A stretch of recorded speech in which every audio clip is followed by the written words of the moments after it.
La presentazione del libro, del romanzo di Stefano D'Angelo, Sangue dallo spazio profondo. Sangue dallo spazio profondo, che, come dico anche nella prefazione, si rifà chiaramente al titolo del film Terrore dallo spazio profondo, che è un film di fantascienza, a sua volta remake dell'Invasione degli ultracorpi. Quindi insomma diciamo che i rimandi vanno un po' a scatole cinesi, no? Insomma, bisogna un po' ritrovarli, ma sono abbastanza riconoscibili. Veramente non vi racconto la trama se non a pezzi e bocconi, però anche qui ritornano alcuni personaggi, alcuni sono anche riferiti, diciamo, forse ispirati a persone reali.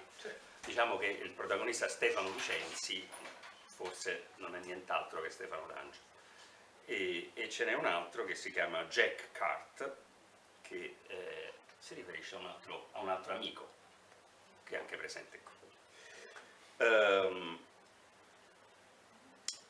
C'è anche però un altro personaggio che invece è squisitamente letterario, che si chiama Johnny Gongo, che sembra uscito da un fumetto non so, di fantascienza. Volutamente ridicolo come nome. Diciamo questi nomi, nome, un po' come, sì. Non è proprio quello, però insomma nel stesso senso. Sì, ecco, questi due personaggi, Lucenzi e Cart, fanno un'indagine, quindi siamo alla presenza di un thriller, forse fantascientifico, forse ambientato probabilmente in un futuro immediato, dove ancora ci sono gli Stati Uniti, ci sono, forse non è ben indicato, forse ci sono un'Europa più o meno disastrata, unita o disunita, non si capisce bene, però uniscono le forze, così in questa storia anche vagamente spy story, no? C'è anche questo, per trovare un qualcosa. Un lieve terremoto scosse l'intera cava.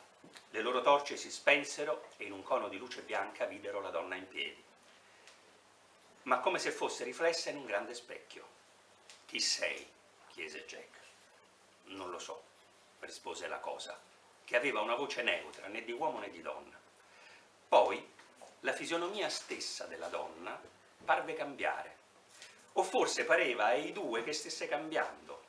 Ora il corpo sembrava muoversi fra ombra e luce. «Ma quello è Santero!» gridò Jack. «Il capo del cartello mondiale della droga. È impossibile che sia qui!» «Certo che è impossibile. Questo è il corpo di una donna», ripeté Silverstone, più per convincere se stesso che Jack. Eppure la metamorfosi non s'arrestò lì. In quella insignificante maestra elementare i due videro McDowell, amministratore delegato della più grande multinazionale produttrice di armi, Mario Montini, patron della finanza internazionale, Matteo Soldano, un boss latitante. Alcuni di questi, morti, altri vecchissimi, ma che lì invece apparivano nel pieno del loro vigore. Era vero, in quello sporco lavatoio c'era un buco nero, il maggior nemico di tutte le cose viventi.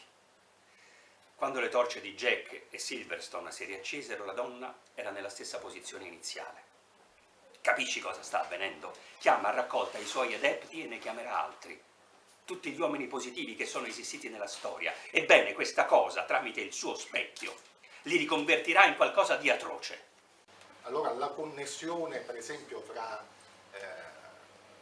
il male che comunque serve a uno scopo preciso e al fatto del male puro, che poi comunque si riduce alla chiacchiericcio, alla cosa banale, alla cosa grottesca.